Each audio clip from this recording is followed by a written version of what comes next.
मेरे पिता समान बुजुर्ग माताएं बहनों बीवियों नौजवानों सबको मेरे तरफ से अस्सलाम वालेकुम, सत श्री अकाल, नमस्कार। फतेह की बोली फतेह से दीजिए। वाहेगुरु जी का खालसा, वाहेगुरु जी की फतेह। वाहेगुरु जी का खालसा, वाहेगुरु जी की फतेह। आज हम यहाँ एकत्रित हुए हैं इस रेलवे लाइन पर। सबको पता ही है बहनों को कि हम क्यों हुए हैं ये एकत्रित, क्यों इस रेलवे लाइन को हमने जाम किया है। उन 3 नौजवानों को छुड़वाने के लिए, रिहा करवाने के लिए आज हम यहाँ एकत्रित हुए हैं। आप सबको मेरी हिंदी बोली भाषा समझ में आएगी?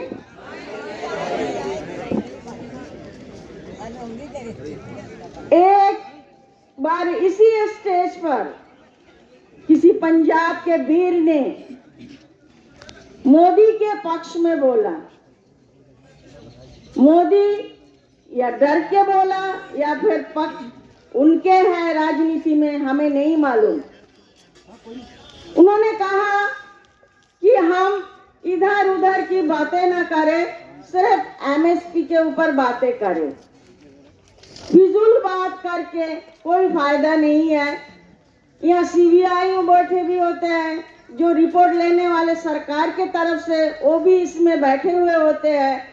तो हमें जितने एमएसपी के मुद्दे में मालूम है वो बात करनी चाहिए। तो भाई हम तो 5 साल से 2020 से अब तक हम हर रोज एमएसपी की बातें कर रहे हैं। उस एमएसपी के जो एमएसपी को हम लेने के लिए हम निकले हैं घर से दिल्ली तक आने के लिए, दिल्ली सरकार से, सेंट्रल सरकार से। लेकिन उस एमएसपी के ऊपर अगर रास्ते में कोई आड़ा आते हैं, चाहे वो पुलिस हो, चाहे वो फौज हो, चाहे वो आरएसएस हो, चाहे वो गुंडा हो, मवाली हो, हमारे इस एमएसपी के ऊपर अगर रास्ते में आड़ आते हैं तो हम उनसे भी उलझेंगे।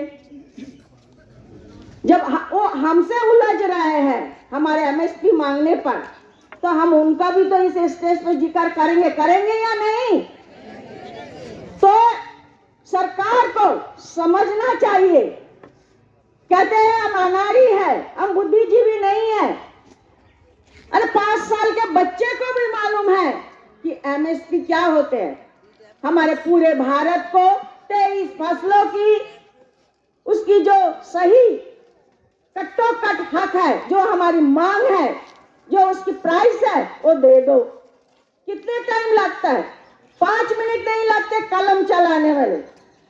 वो जो कुर्सी पे बैठे हुआ है उनका हमारी तरह थोड़ी ना जुबान चलाना है, सिर्फ कलम चलाना है। 5 मिनट का काम, और उस 5 मिनट को आज 5 साल कर दिया उन्होंने। आज तक उनके हाथों में वो कलम नहीं उठा कि चलो भाई हमारे ये किसान अन्नदाता है, हमारे घरों में अनाज पहुंचाते हैं, हमारे पेटों की भूख को मिटाते हैं, हम इनको दे दे। इस एमएसपी के ऊपर हमें कहा गया है हम आतंकवादी हैं, हम पाकिस्तानी हैं, हम खालिस्तानी हैं। भाई एक नाम दे दो।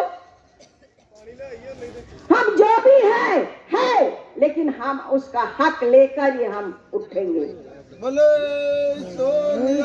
हम उससे तो निहाल, हम उससे डरते नहीं हैं।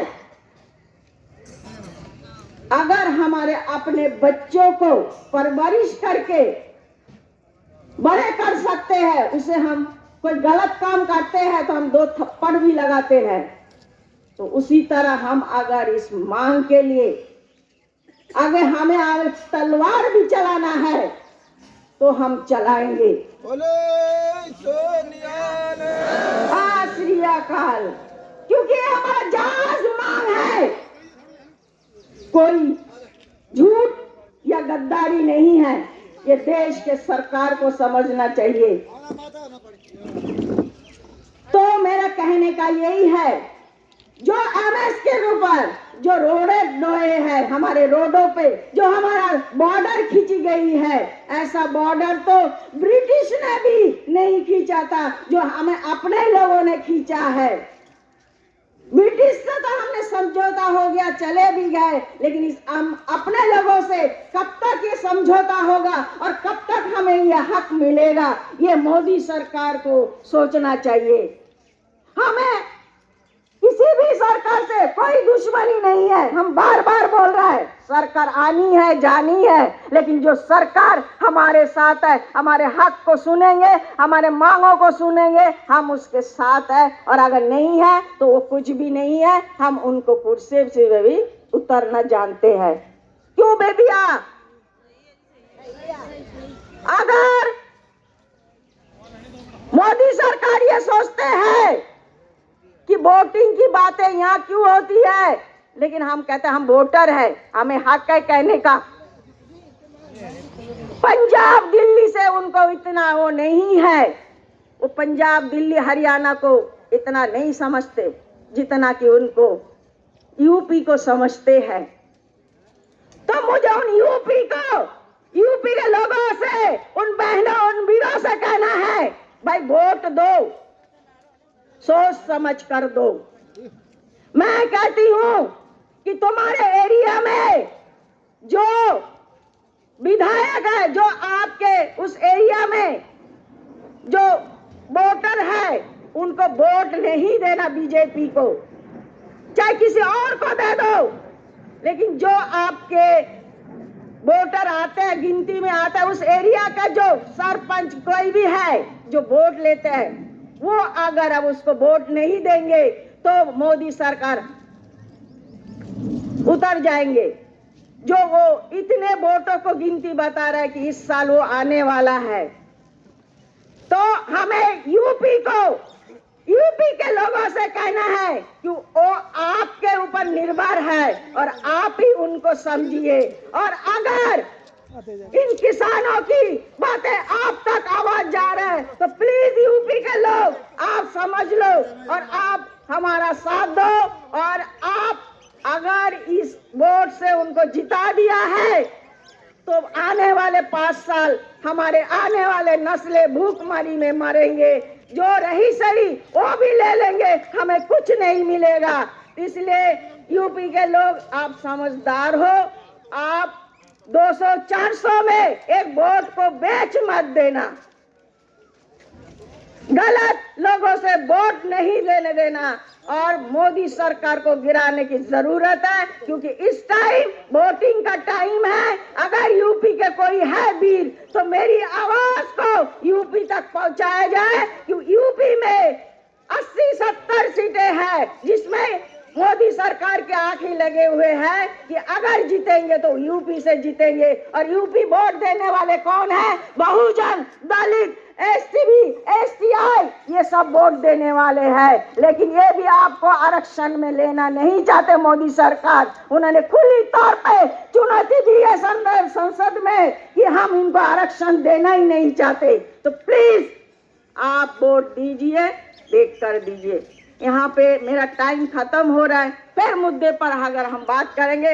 अगर मैंने सही बोला है तो प्लीज आप हाथ उठाइए कि ये गलत है या सही है। दो नारे लगाते हैं हम, मोदी सरकार, मोदी सरकार, अडानी अंबानी, अडानी अंबानी, पूरे